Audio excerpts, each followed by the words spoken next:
I was such a tap and jazz baby. I moved schools and my new teacher at the new place was like, you need to do ballet because it's really good for posture, for foundation, like all the good reasons. So it was kind of just a rule at the school that you had to do ballet as well. Originally, I always thought ballet was just for girls. So I never wanted to, or I never explored that genre. But then quickly started to really enjoy it. Well, I didn't really have a sport that I played when I was younger.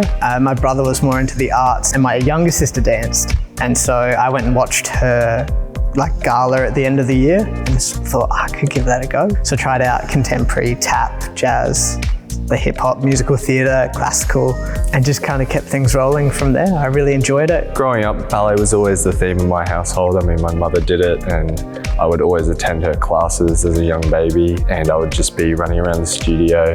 And so I kind of just grew up with it around me. And so I guess that inevitably became part of my life. I did it because my sisters did it and my parents needed to push me into an outlet that would take my energy away from their living room.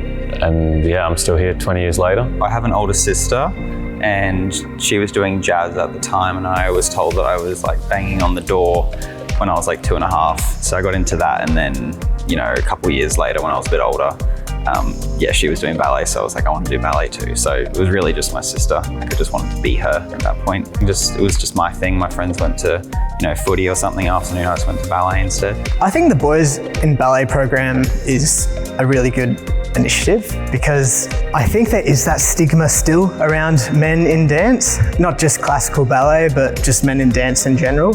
You might be lucky like me and not have had to deal with a lot of those stigmas, but I do think it's quite prevalent. It's going to have a huge impact, hopefully, with Australia-wide and with Queensland.